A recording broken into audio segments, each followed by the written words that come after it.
आनंद मठ। आनंद मठ और ऋषियों की अनमोल धरोहर को संजोएं।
सहनावतु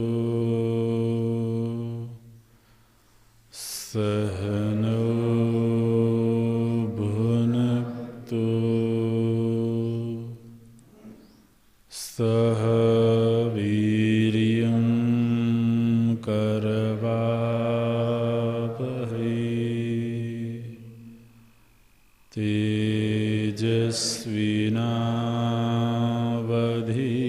तेजस्विनावधीतमस्तु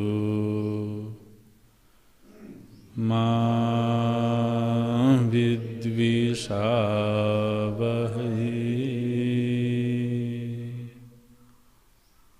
ॐ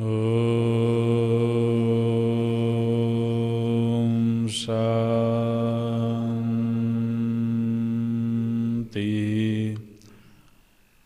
शान्तिः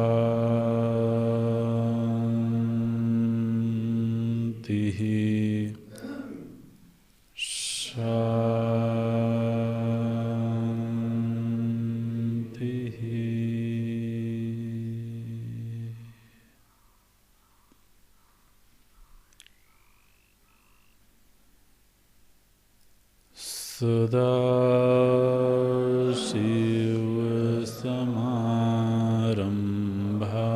सदाशिवसमारम्भाम् शङ्कराचार्यमध्यमाम्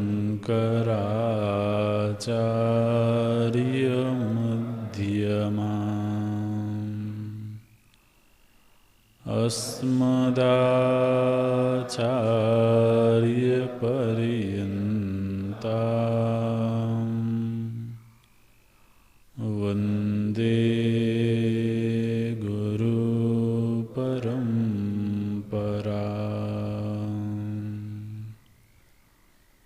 शङ्करं शङ्कराचार्यं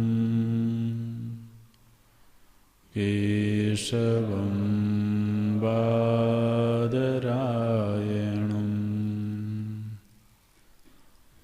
सूत्रभाष्यकृतौ वन्दे भगवन्तौ पुनः पुनः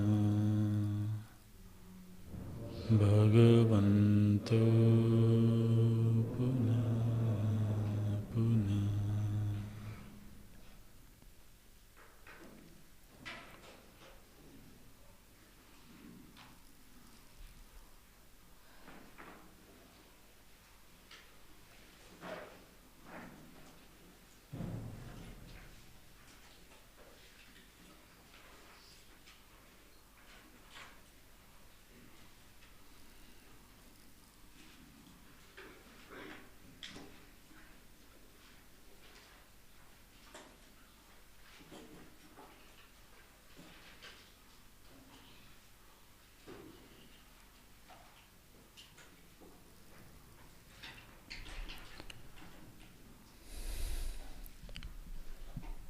त्रिणाचिकेतस्त्रिभिरेत्य सन्धिम्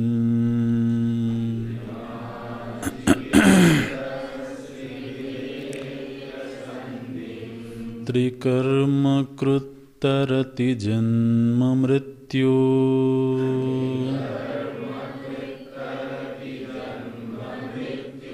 ब्रह्मजज्ञं देवमीड्यं विदित्वा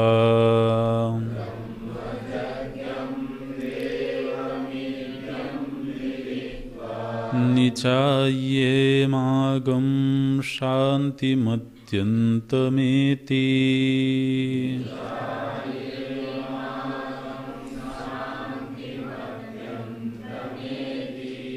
त्रिणाचिकेतस्त्रयमेतद्विदित्वा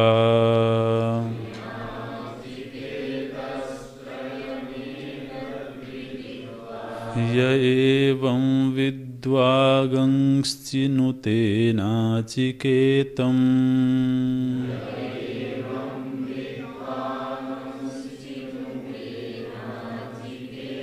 समृत्युपाशान्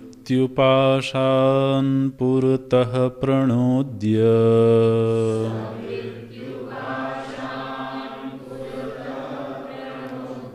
शोकातिगो मोदते स्वर्गलोके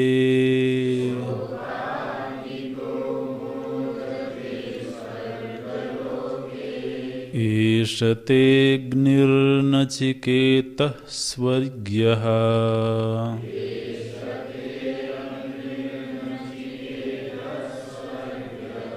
एष तेऽग्निर्नचिकेतः स्वर्ग्यः।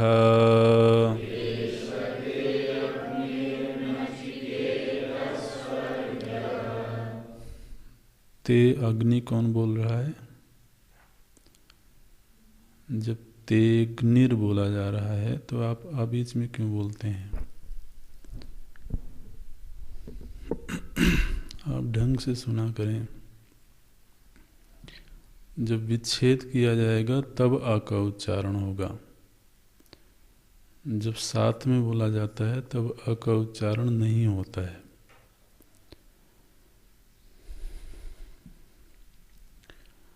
एष तेऽग्निर्नचिकेतः स्वर्ग्यः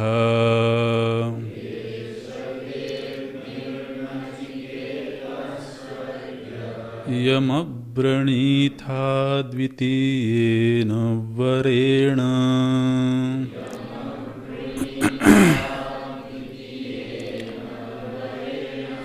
एतमग्निं तवैव प्रवक्ष्यन्ति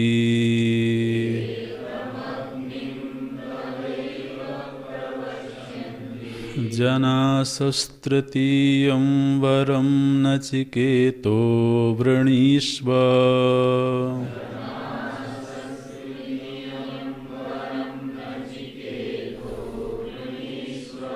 येयं प्रेते विचिकित्सा मनुष्ये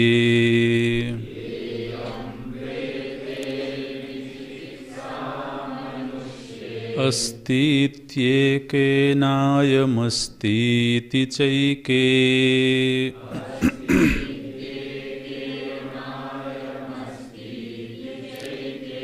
एतद्विद्यामनुशिष्टस्त्वयाहम्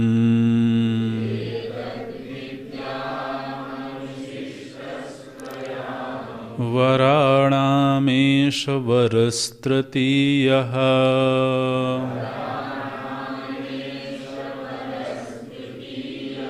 येयं प्रेते विचिकित्सा मनुष्ये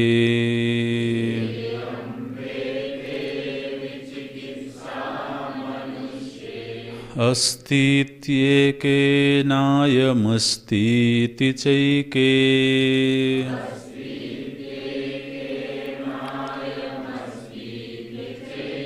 एतद्विद्यामनुशिष्टस्त्वयाहम्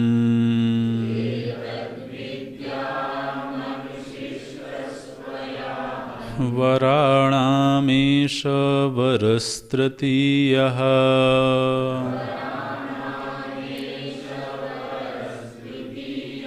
वराणामेष वरस्तृतीयः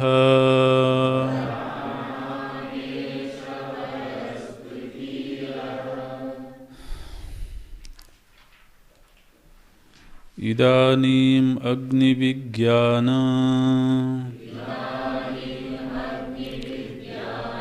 चयनफलम् उपसंहरति प्रकरणं च त्रिणाचिकेतः त्रयं यथोक्तम् या इष्टकायावतीर्वा यथा वा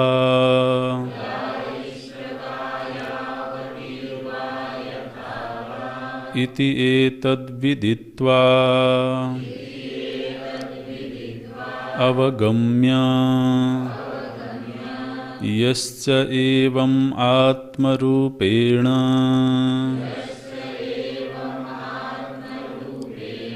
अग्निविद्वान् अग्निं विद्वान् चिनुते निर्वर्तयति नाचिकेतम् अग्निं क्रतुं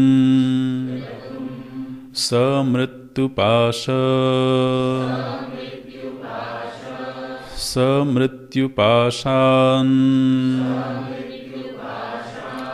अधर्म अज्ञान रागद्वेषादिलक्षणान्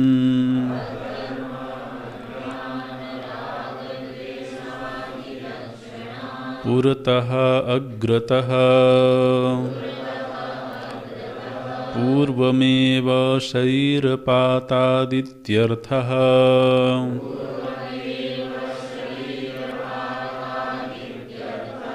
प्रणोद्य अपहाय शोकातिगः मानसैर्दुःखैर्वर्जित इत्येतत्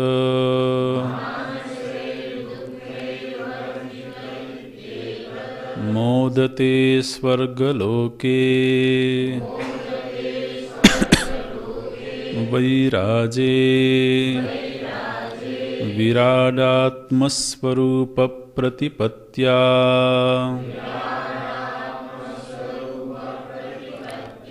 एष ते तुभ्यम् अग्निर्वरो हे नचिकेतः स्वर्ग्योऽयम् अग्निम् स्वरमब्रणीथाः वरम् अब्रणीथाः प्रार्थितवानसि द्वितीयेन वरेण सह अग्निः वरः दत्तः इति उक्तोपसंहारः किंच एतम् अग्निं तवैव नाम्ना प्रवक्ष्यन्ति जनासः जना इत्येतदेशवरः दत्तो मया चतुर्थस्तुष्टेन तृतीयं वरं नचिकेतो वृणीष्व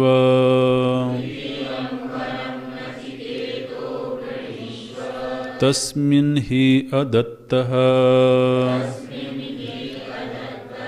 ऋणवान् अहम् इति अभिप्रायः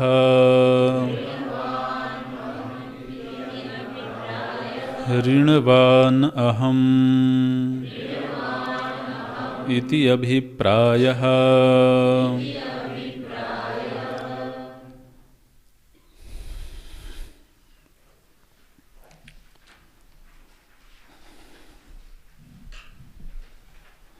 जीव भाव में रहते हुए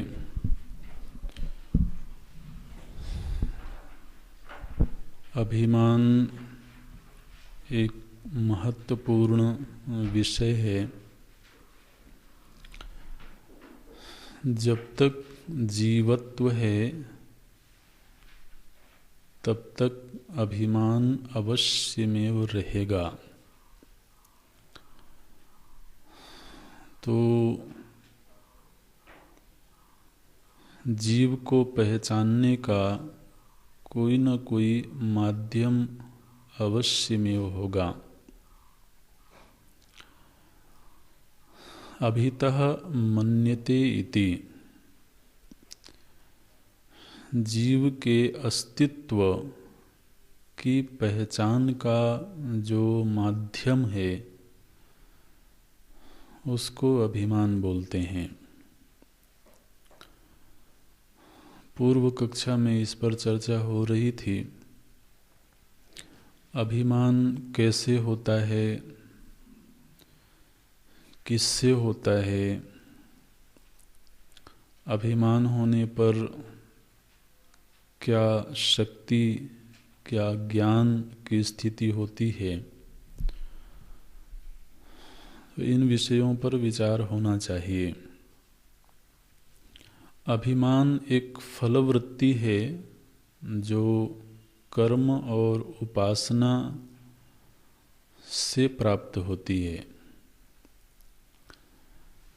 इसी श्रुति में तो आगे हम लोग पढ़ेंगे जहाँ पर श्रुति माता बोलती हैं यथा कर्म यथा श्रुतम योनि मन्ये प्रपद्यन्ते शरीरत्वाय देहिनः। बोलते हैं कि यह जो देही है यह विविध योनियों को प्राप्त करता है। विविध योनियों को प्राप्त करने का अर्थ है विविध शरीरों के अभिमान को प्राप्त करना। तो किस समय हमारा किस शरीर के साथ अभिमान है वही हमारे अस्तित्व की पहचान है। आज एक जीव है जिसका अभिमान वृक्ष से है, तो वृक्ष ही उसके अस्तित्व की पहचान है। व्यावहारिक जगत में यही सत्य है। तो यह जो जीव सत्ता है वो जिस काल में जिस शरीर से अभिमान करेगी वह शरीर ही उसके व्यवहार का माध्यम बनता है। यह जो अभिमान है यह जिस धरातल का होगा उसी धरातल की शक्ति और ज्ञान उस जीव को प्राप्त होता है। जैसे एक जीव चींटी के शरीर से अभिमान करता है तो उस योनि में, उस शरीर में जो निर्धारित शक्ति और निर्धारित ज्ञान है उतना ही उस जीव को प्राप्त है। जब जीव गाय के शरीर से अभिमान करता है तो गाय की योनि में जो शक्ति और ज्ञान प्रकृति द्वारा निर्धारित है उस जीव को उतनी ही शक्ति और उतना ही ज्ञान प्राप्त होता है।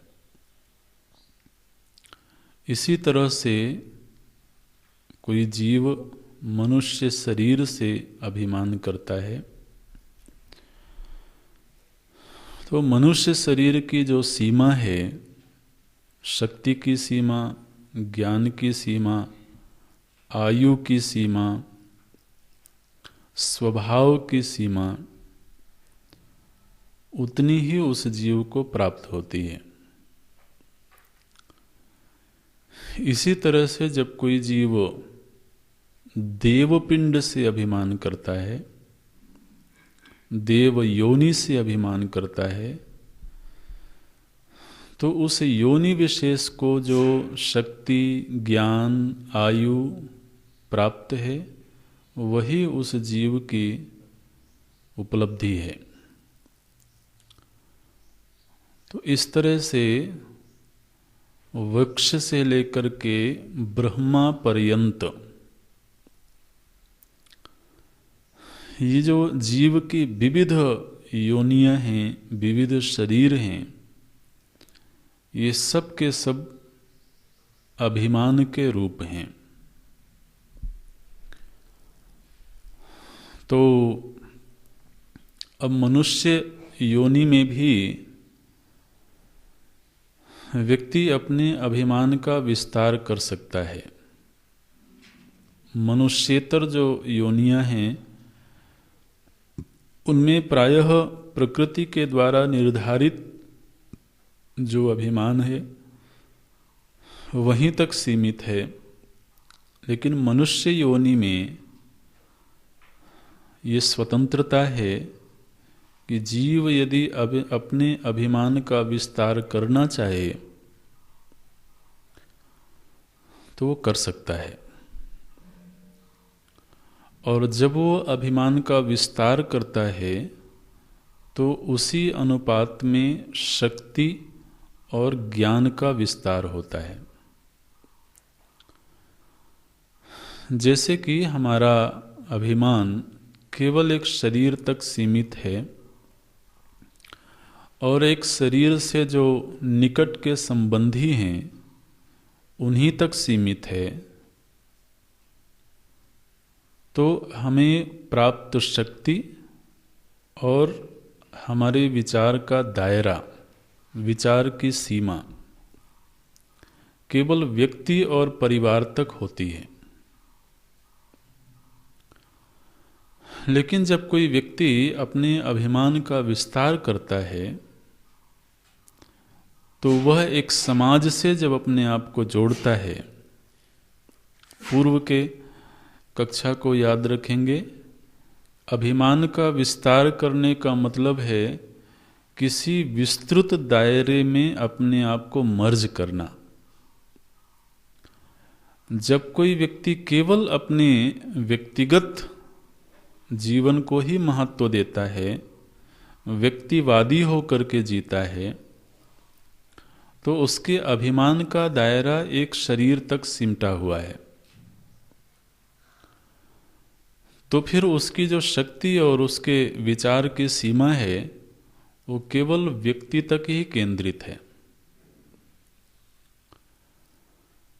लेकिन जब कोई व्यक्ति परिवार के विषय में सोचने लगता है, फिर कोई व्यक्ति समाज के विषय में सोचने लगता है, तो समाज के विषय में सोचने का मतलब है एक वर्ग विशेष से अपने आप को जोड़ना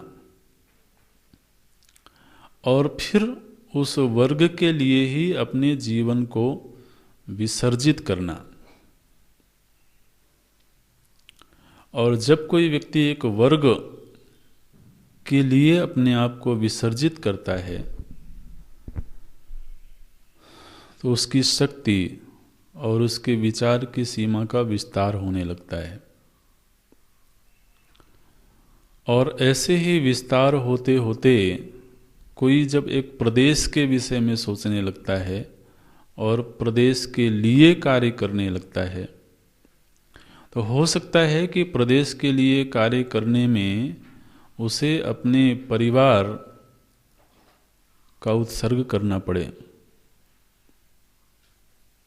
अपने व्यक्तिगत सुख सुविधा, अपने व्यक्तिगत इच्छाओं का उत्सर्ग करना पड़े। इसी को विसर्जन बोलते हैं। जब व्यक्ति को समष्टि में मिला देना, समष्टि में विसर्जित कर देना, माने अपनी व्यक्तिगत अभिलाषाओं को कहीं त्याग देना। जरूरी नहीं है कि जब कोई समष्टि के लिए जीने लगता है तो हमेशा ही उसकी इच्छाएं पूरी होती हों। और ऐसे लोग ही फिर समाज का नेतृत्व करते हैं। समाज उनके पीछे चलने लगता है। एकदम से अचानक ही समाज किसी के पीछे नहीं चलता है। जब कोई व्यक्ति किसी समाज में अपने आप को विसर्जित करता है और उसके सोचने का दायरा केवल व्यक्ति और परिवार नहीं होता है, बल्कि उसके सोचने का दायरा समाज हो जाता है, तो उसी अनुपात में शक्ति बढ़ने लगती है।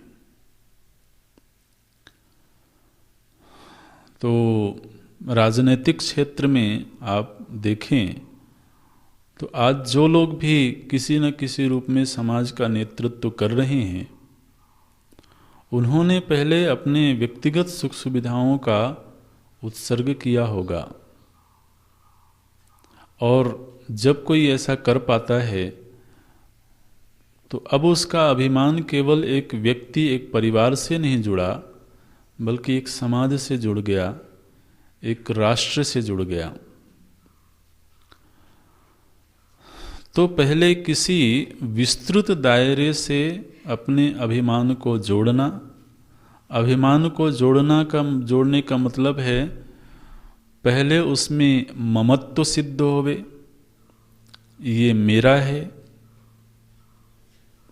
जैसे अगर कोई राष्ट्रभक्त है, कोई कहता है कि मैं राष्ट्रभक्त हूँ, तो राष्ट्रभक्त होने का क्या मतलब है? वैसे तो हम में से कोई भी राष्ट्र का अभक्त नहीं है, हम सभी राष्ट्रभक्त हैं। लेकिन फिर जब कोई राष्ट्र के लिए जीना शुरू करता है तो वो फिर बात अलग हो जाती है। फिर वो अपनी व्यक्तिगत आकांक्षाओं, व्यक्तिगत जरूरतों को उस राष्ट्र सेवा में समर्पित करता है, और जब वह राष्ट्र सेवा में समर्पित करता है तो धीरे धीरे उसके अभिमान का विस्तार होता है, और उसी अनुपात में उसकी शक्ति और उसका ज्ञान। अभी देखिए, हम मान लीजिए इस गुरुकुल से हमने किसी ने तादात्म्य किया है, इस गुरुकुल से अभिमान किया है, सभी का नहीं होगा, लेकिन जिसका होगा उसके सोचने का दायरा पूरा गुरुकुल होगा, और जिसका अभिमान केवल अपने व्यक्तिगत तक सीमित होगा तो केवल अपनी व्यक्तिगत जरूरतों के विषय में उसके अंदर सोच पैदा होती होगी। हमारे अंदर जो सोच पैदा होती है, किसी के विषय में चिंता पैदा होती है, तो तभी होती है जब हम किसी से अभिमान करते हैं। हमारे अभिमान का दायरा यदि केवल मेरा व्यक्तिगत व्यक्तित्व है, तो हमारी शक्ति और हमारे सोचने का दायरा केवल मेरा व्यक्तिगत जीवन है। तो मुझे ये चीज़ें चाहिए, ये चीज़ें नहीं चाहिए, ये व्यक्ति पसंद है, ये व्यक्ति नापसंद है। पूरा हमारा जो जागृत काल है वो केवल इसी सोच के दायरे में सीमित है। लेकिन जिसने इस पूरे गुरुकुल से अभिमान किया होगा, उसके सोच का दायरा विस्तृत होगा, वो पूरे गुरुकुल के विषय में उसके मन में सोच पैदा होती होगी। ऐसा करने से गुरुकुल का लाभ होगा, ऐसा करने से गुरुकुल की हानि होगी, गुरुकुल में रहने वाले लोगों की ये जरूरतें होंगी। ये सोच किसके मन में पैदा होगी? जिसका अभिमान पूरे गुरुकुल से जुड़ा हुआ है। ठीक है ना? ऐसे ही कोई होगा जिसका अभिमान पूरी संस्था से जुड़ा हुआ है। तब इतनी विस्तृत संस्था है, तो कोई ऐसा भी है जिसके मन में ये ख्याल पैदा होता होगा कि इस संस्था में इतने लोग हैं, इनकी ये ज़रूरतें होंगी, ऐसा करने से संस्था को लाभ होगा, ऐसा करने से संस्था को हानि होगी। हमारे अंदर जो विचारों का विस्तार होता है, वो तभी होता है जब हम अपने अभिमान का विस्तार करते हैं। और इसी तरीके से कोई पूरे राष्ट्र के साथ अभिमान करता है। तो अब आज के दिन प्रधानमंत्री के मन में विचारों का क्या रूप होगा? थोड़ी देर के लिए कल्पना करें कि एक व्यक्ति है जिसने पूरे राष्ट्र से अपने आप को जोड़ा, पूरे राष्ट्र से अभिमान किया, तो अब उसके चित्त में किस तरह के ख्याल आते होंगे कि राष्ट्र का ये लाभ है, ये हानि है। तो ज्ञान का विस्तार हुआ और उसी अनुपात में शक्ति का विस्तार हुआ।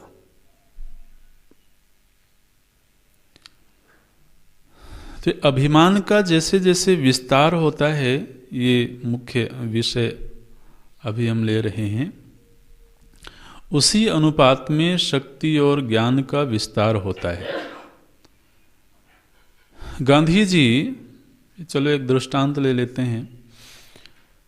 गांधी जी वैसे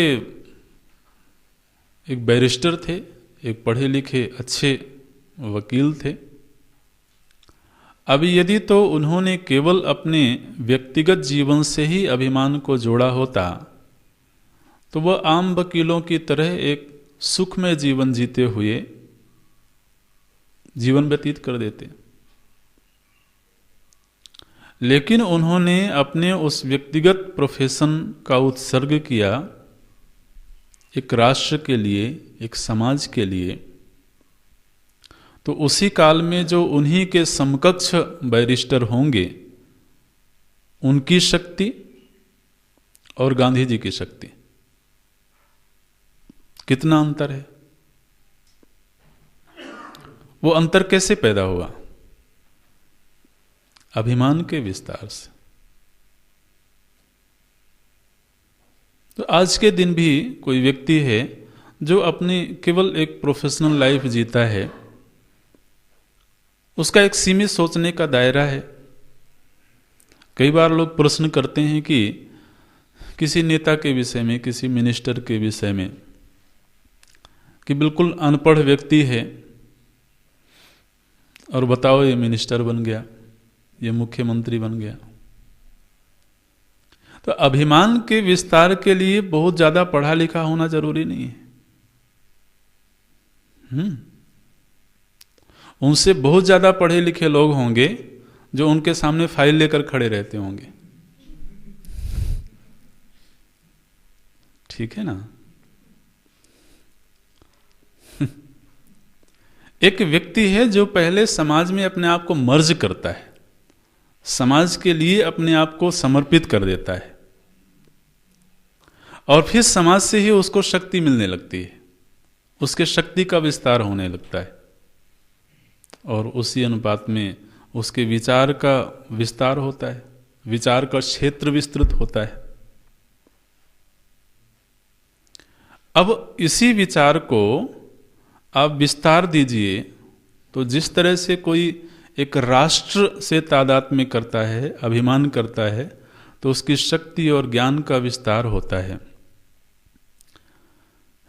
इसी तरह से मान लीजिए कि कोई जीव है जो पूरे ब्रह्मांड से अभिमान करता है।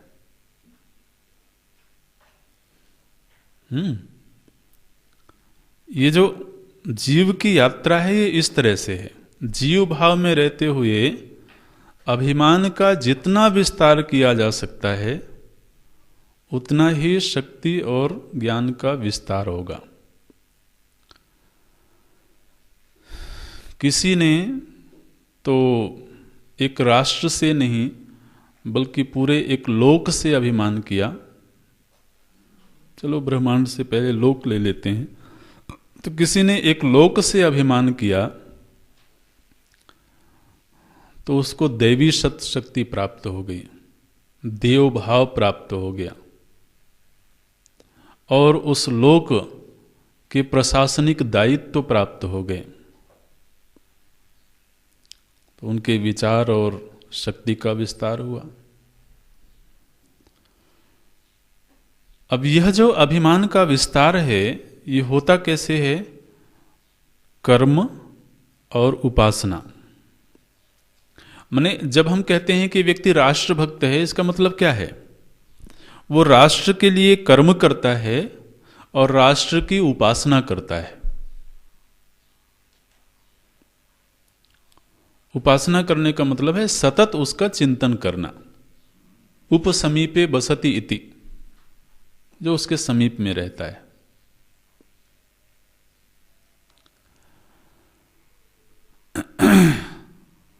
अब यदि ये विचार पकड़ में आ रहे हों तो इन्हीं विचारों का जो श्रेष्ठतम स्तर है वो क्या है?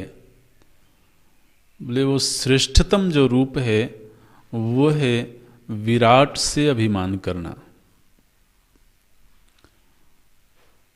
विराट से अभिमान करने का अर्थ है विराट के लिए कर्म करना और विराट की उपासना करना। तो जब कोई जीव विराट के लिए जीवन जीने लगता है तो इस बात को याद रखना कि जैसे ही विस्तृत दायरे से कोई जीव अभिमान करना चाहता है, उसको अपनी क्षुद्र मानसिकताओं को, अपने क्षुद्र अभिमान को उसमें विसर्जित करना होगा।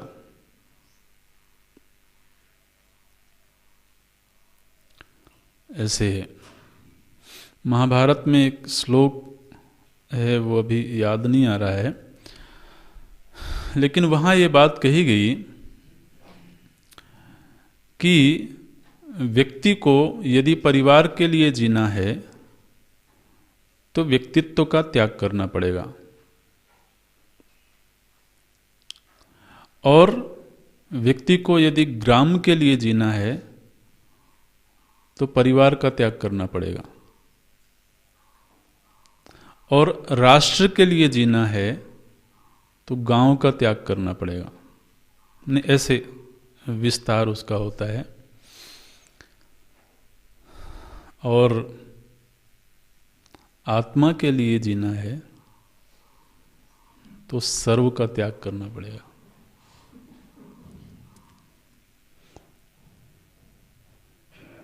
ये आत्मोपलब्धि कोई हंसी खेल की बात नहीं है। अभी हमारा जो व्यक्तित्व है वो अपने व्यक्तिगत क्षुद्र मानसिकता से बाहर निकल नहीं पा रहा है, और हम ब्रह्मत्व में प्रतिष्ठित होने की कल्पना करते हैं। ये दुर्विज्ञेयम, ये पीछे हम लोगों ने पढ़ा है ना, दुर्विज्ञेयम।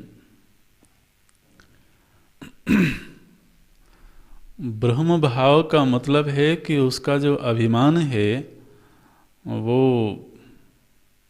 असीमित हो गया, और अभिमान जब असीमित हो जाता है तो फिर वो रह नहीं जाता है, फिर अस्तित्व मात्र रह जाता है।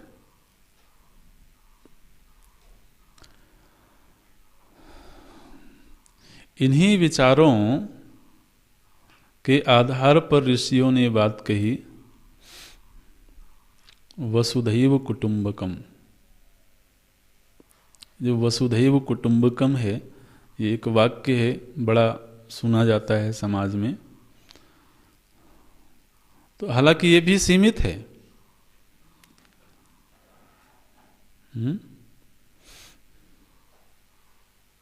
विराट एव कुटुंबकम, ये उससे बड़ा वाक्य है। वसुधा तो धरती को बोलते हैं, लेकिन फिर विराट तक व्यक्ति की कल्पना जल्दी से जाती नहीं है, इसलिए वसुधैव कुटुंबकम ठीक लगता है। वसुधा ही मेरा कुटुंब है, मेरा परिवार है। वसुधैव कुटुंब का अर्थ समझते हैं ना? वसुधा ही मेरा परिवार है, माने क्या?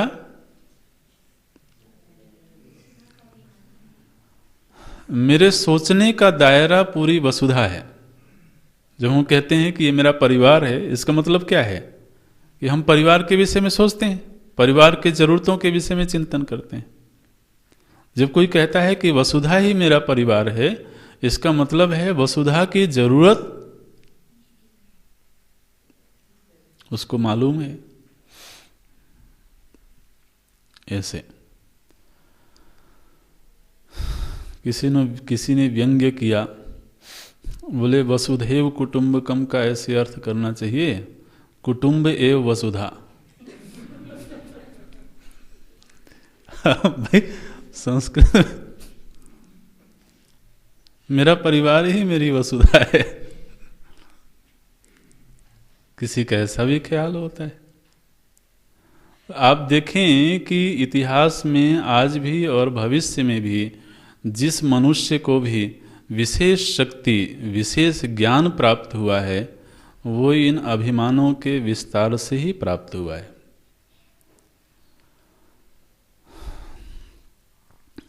जब कोई संत होता है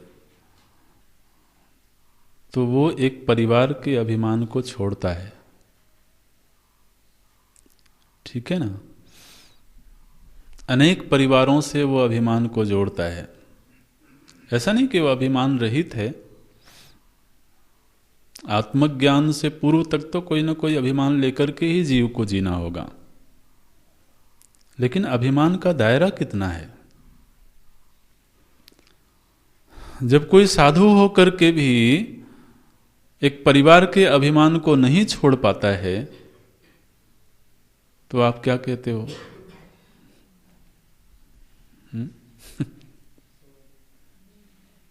आप अच्छा नहीं मानते हो ना? क्यों नहीं मानते हो भाई? क्या बुराई है? अगर आप क्या कर रहे हो तो वो नहीं कर सकता है। बोले नहीं नहीं, आप तो सन्यासी हो। तो सन्यासी होने का मतलब क्या है? सन्यासी होने की परिभाषा ही यही है कि जिसने अभिमान का विस्तार किया।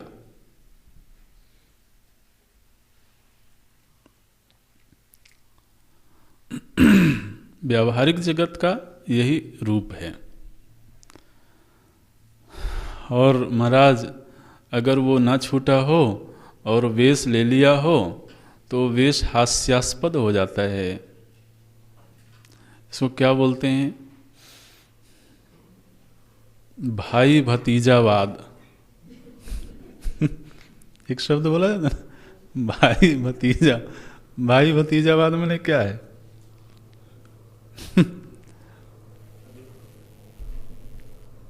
चाहे वो साधु जीवन में हो, चाहे राजनीतिक जीवन में हो। राजनीति में भी जो लोग उपद्रव करते हैं वो इस भाई भतीजावाद की वजह से ही करते हैं। माने उन्होंने अपने अभिमान को विस्तार नहीं दिया। तो अभी हम यहाँ पर इस प्रसंग को पूरा करना चाहते हैं। माने जीव भाव में रहते हुए अभिमान का जितना विस्तार होगा, और अभिमान के विस्तार का मतलब है अपने व्यक्तित्व को जिस दायरे में हम विसर्जित करेंगे, उसी दायरे में हमारे पास में शक्ति और ज्ञान की प्राप्ति होगी। जब कोई जीवन पर्यंत केवल व्यक्तिगत अभिमान लेकर के जीता रहता है, वो समाज के लिए कोई बहुत कुछ कंट्रीब्यूट नहीं कर पाता है। और हमारे संतों ने, महापुरुषों ने जब अभिमान को पूरे देश से जोड़ दिया, पूरी मानवता से जोड़ दिया, तो ऐसे लोगों ने मानवता को बहुत कुछ दिया है।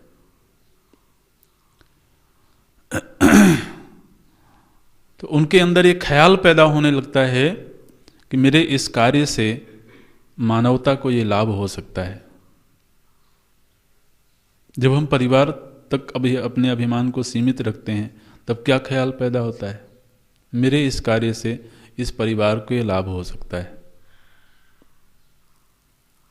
और ये निसर्ग की व्यवस्था है, ये प्रकृति की व्यवस्था है कि व्यक्ति जब अपने कर्म और उपासना से अभिमान का विस्तार करता है तो बिना मांगे ही उसको शक्तियां प्राप्त होती हैं। बिना मांगे ही उसके विचारों का विस्तार होता है। और देखिए, विराट भाव की उपासना करने का अर्थ है उसने अपने व्यक्तित्व को विराट के प्रति विसर्जित कर दिया। विराट के प्रति व्यक्तित्व को विसर्जित कर देने का मतलब है कि अब उसकी अपनी जो क्षुद्र मानसिकताएं हैं, जो क्षुद्र रागद्वेष हैं, क्षुद्र जरूरतें हैं, अब वो उनसे बाहर निकल आया। ये तो होता है, हम जब किसी बड़े से प्रेम करते हैं, किसी बड़े के प्रति अपने आप को समर्पित करते हैं, तो हम ये अनुभव करते हैं कि सच में यदि हमने अपने आप को समर्पित किया है तो उनके सामने हम अपनी इच्छाओं को भी विसर्जित करते हैं।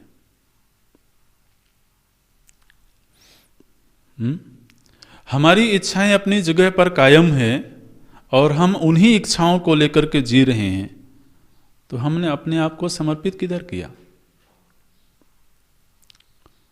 विराट के प्रति विसर्जित करने का अर्थ है अब विराट की इच्छा मेरी इच्छा है।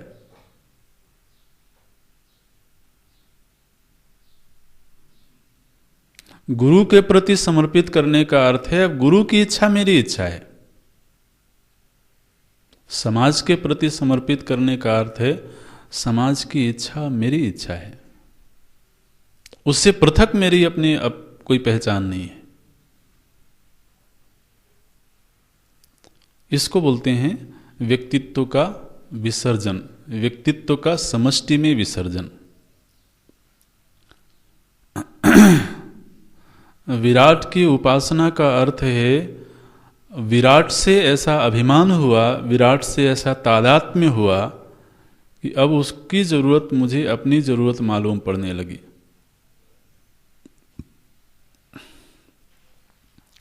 भगवान श्री कृष्ण अर्जुन को यही करने के लिए बोलते हैं,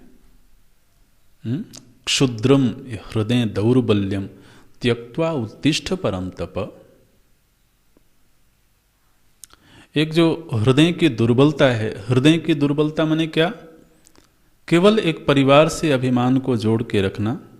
आखिर अर्जुन के चित्त में जो विषाद आया वो इस अभिमान का ही तो परिणाम था कि इस युद्ध में मुझे अपने भाई बंधुओं को मारना होगा, अपने आचार्यों के साथ लड़ना होगा। भगवान अर्जुन के अभिमान का ही विस्तार करते हैं कि तुम इस परिवार के अभिमान से बाहर निकल करके सत्य और असत्य का चिंतन करो और सत्य से अपने अभिमान को जोड़ो। अभी ये दो परिवारों की लड़ाई नहीं है, अभी ये सत्य और असत्य की लड़ाई है।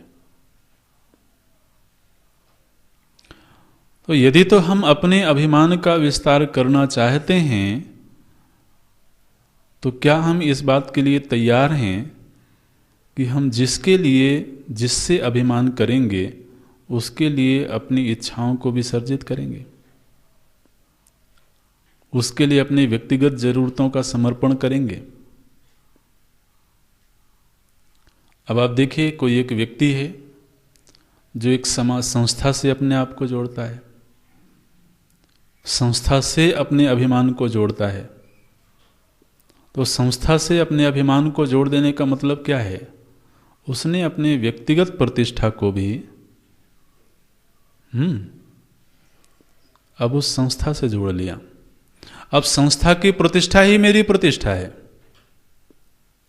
और संस्था की हानि ही मेरी हानि है। हमारा किससे अभिमान हुआ है ये कैसे पता लगे? अब प्रश्न ये आया कि कैसे पता लगे कि मैंने किससे अभिमान किया है, किससे अपने आप को जोड़ा है। इसके पता लगने का तरीका ये है कि जब वहाँ हानि हो रही हो तो ऐसा लगे कि मेरी हानि हो रही है, और वहाँ कुछ लाभ हो रहा हो तो अंदर ये एहसास पैदा हो कि मेरा लाभ हो रहा है। आखिर इस शरीर के साथ में हमारा अभिमान है, इसका मतलब क्या है? इस शरीर को चोट लगती है तो ये अनुभव होता है कि मुझे चोट लग रही है। इस शरीर को कोई माला पहनाता है तो एहसास होता है कि कोई मेरा सम्मान कर रहा है। इसी तरीके से आप देखिए, शायद थोड़ा थोड़ा आपका अभिमान इस गुरुकुल से जुड़ा हो।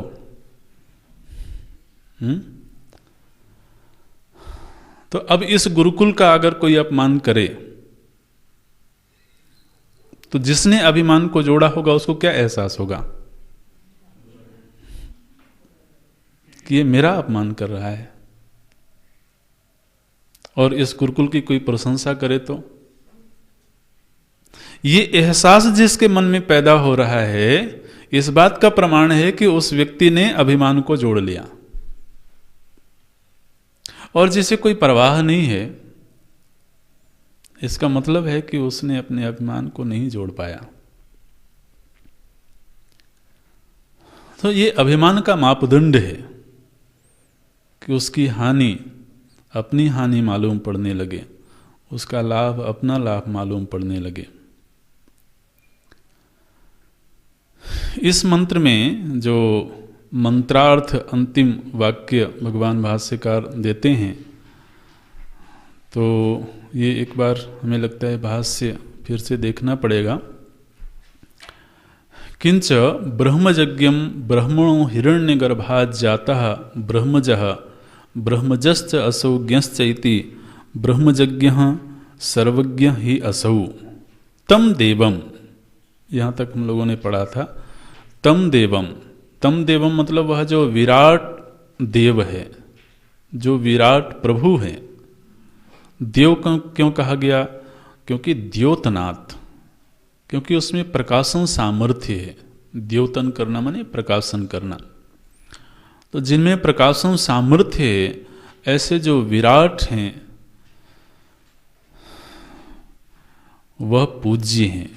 ईड्यम स्तुत्यम, पूज्य क्यों है? ज्ञानादि गुणवंतम, ये पूज्य होने का विशेषण है। ज्ञानादि गुणवंतम ईड्यम, ज्ञानादि विशेष ज्ञानादि गुणों से युक्त होने के कारण वो स्तुत्य हैं, पूज्य हैं। ऐसे विराट परमात्मा को जान करके मतलब उनकी उपासना पद्धति को जान करके, उनके स्वभाव, उनके गुण आदि को जान करके, विदित्वा गृहीत्वा शास्त्रतः, शास्त्र से ही उनके विषय में जानकारी मिलेगी। और फिर निचाय्य, निचाय्य का अर्थ करते हैं दृष्ट्वा च आत्मभावेन, उनसे आत्मभाव को जोड़ लिया।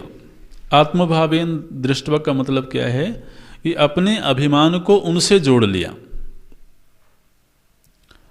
उनसे अब आत्मभाव हो गया। तो माने विराट से जब किसी का आत्मभाव हो गया तो फिर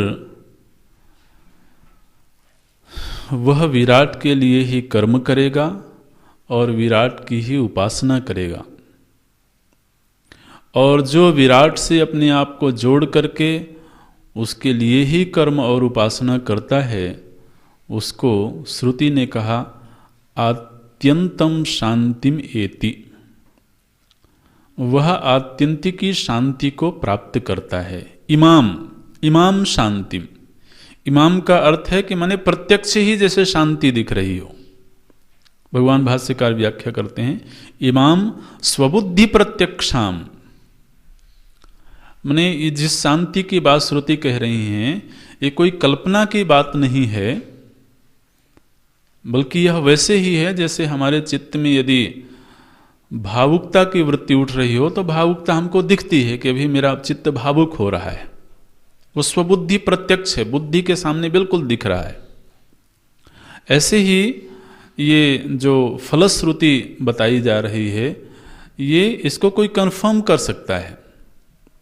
अगर कोई इस धरातल पर पहुंच गया तो अपने बुद्धि में प्रत्यक्ष ही इस बात का अनुभव कर सकेगा कि मेरी बुद्धि में इस स्तर की शांति प्राप्त हो रही है, उत्पन्न हो रही है।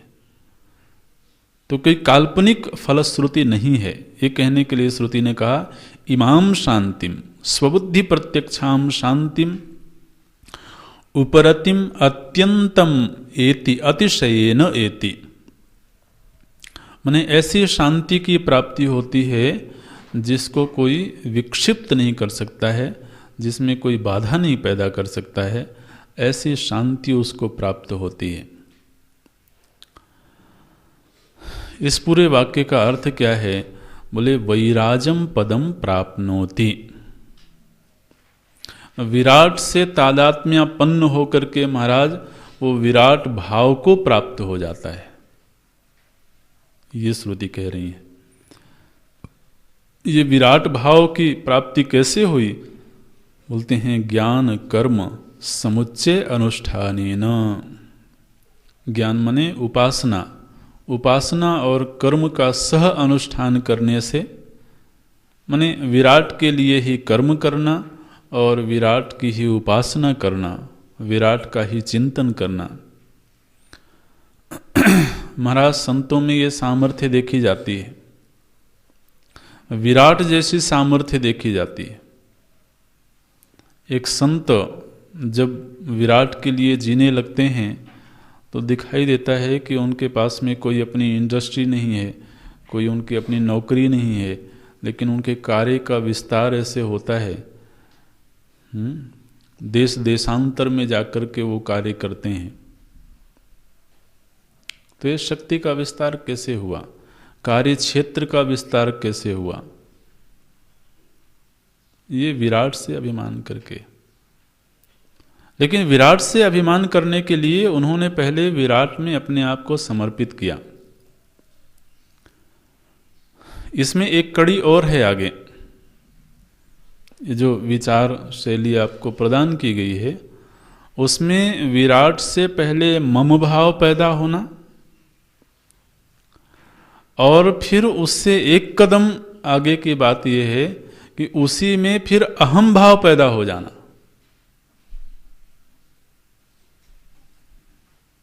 कि अब मैं ही विराट हूं। जैसे इस शरीर में तो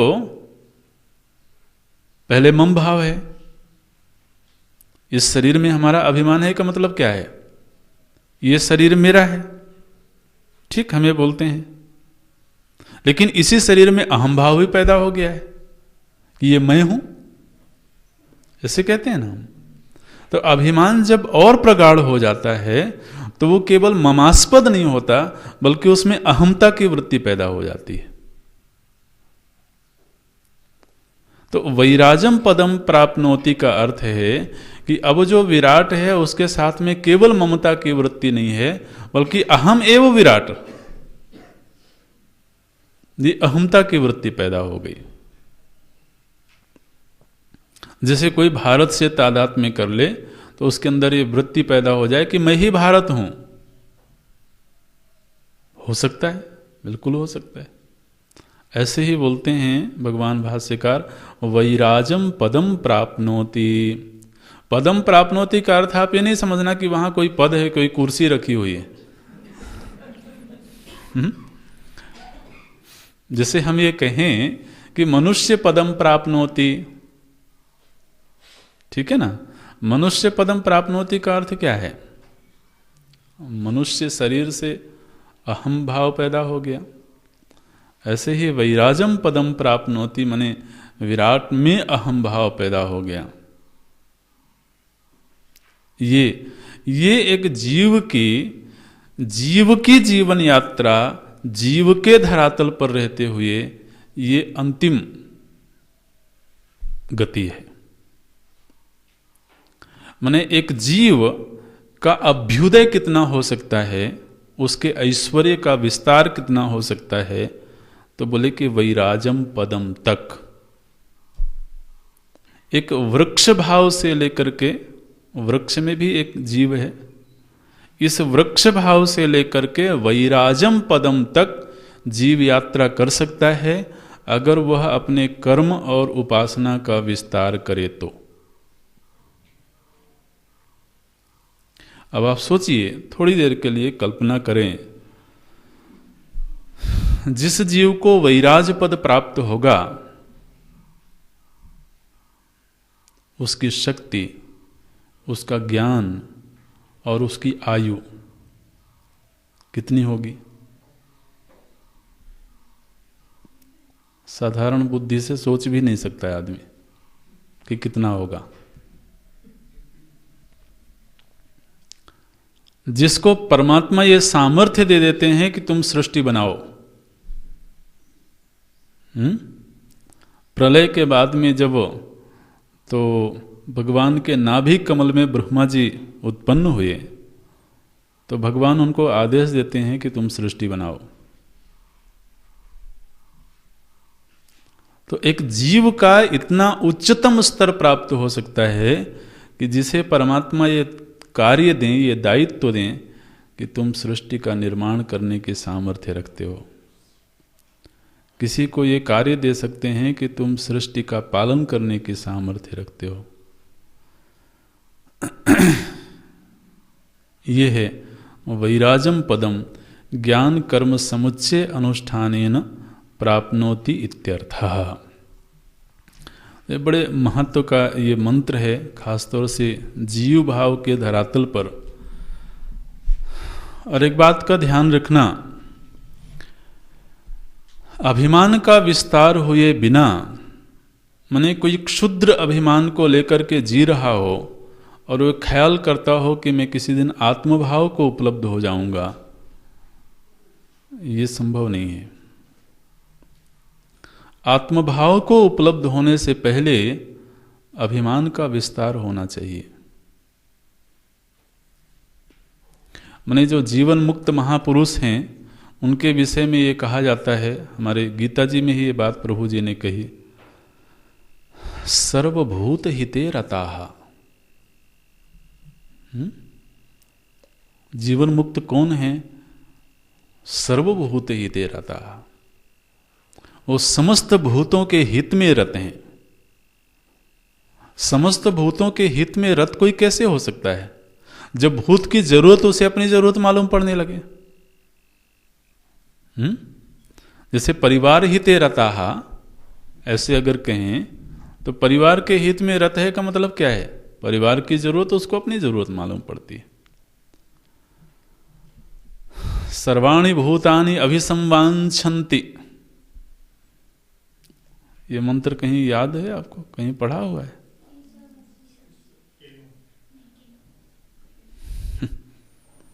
बहुत मेधावी आप लोग हो भी। सर्वाणि भूतानि अभिसंवांछन्ति, जो तद्वनम की उपासना करता है।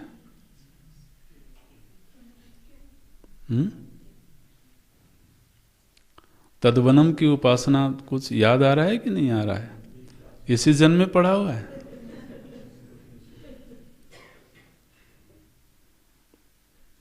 ये तद्वनम की उपासना क्या है? ये विराट की ही उपासना की चर्चा हुई है ना, और उसकी फलश्रुति क्या बताई गई थी? सर्वाणि भूतानि अभिसंवांछन्ति, समूचा जगत उससे प्रेम करने लगता है, सारे भूत उसको चाहने लगते हैं। ये तो होता ही है। सारा समाज उस व्यक्ति के लिए खड़ा हो जाता है जो समाज में अपने आप को विसर्जित कर देता है। लोग मरने जीने को तैयार हो जाते हैं। कोई महापुरुष है जो सर्वाणि भूतानि, समस्त भूतों में अपने आप को समर्पित कर देता है, तो महाराज सारे भूत उसके लिए खड़े हो जाएंगे, समूचा जगत उसके लिए खड़ा हो जाता है। तो प्रसंगों को जोड़ते रहें। ये प्रसंग आप इस तरह से विस्मृत करेंगे तो बात बनेगी नहीं। इसीलिए हम बार बार बोलते हैं, अगर आप अध्ययन की पुनरावृत्ति नहीं करेंगे, आप आपस में डिस्कशन नहीं करेंगे, तो आगे से आगे चीज़ें भूलती चली जाती हैं। ये तो कर्म विद्या है ना, ये तो इसको हमें जीना है। अब जिस चीज़ को हम भूल जाएंगे उसको जिएंगे कैसे? जो तद्वनम की उपासना थी वो जीने की विद्या है, उसे हमें दिन प्रतिदिन जीना है उसको।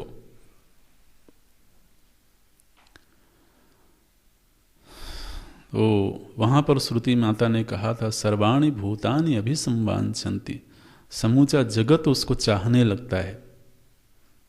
वो समूचा जगत हमें चाहने लगे अपने आप नहीं होता है, पहले हमें उसके लिए जीना पड़ता है। कोई समाज हमें चाहने लगे ये अपने आप नहीं होता है, पहले उस समाज के लिए हमें जीना पड़ता है। साधु वो है, सन्यासी वो है जो इन स्थितियों को प्राप्त करता है। और निश्चित रूप से ऐसा करने के लिए उसको अपनी क्षुद्र मानसिकता से बाहर निकलना पड़ेगा। ऐसा किए बिना वो किसी और के लिए जी नहीं सकता है। ये वैराजम पदम की यहाँ पर बात हुई। अब अगले मंत्र में तो इस प्रसंग का उपसंहार करती हैं श्रुति, यमाचार्य उपसंहार करते हैं। भगवान भाष्यकार संगति लगाते हैं, इदानीम अग्नि विज्ञान चयन फलम उपसंहरति प्रकरणम च। इदानीम अब, तो जो यमाचार्य हैं वो अग्नि विज्ञान चयन, अग्नि विज्ञान के चयन का, चयन माने अनुष्ठान का, अग्नि विज्ञान के अनुष्ठान का, चयन का अर्थ अनुष्ठान होता है यहाँ पर।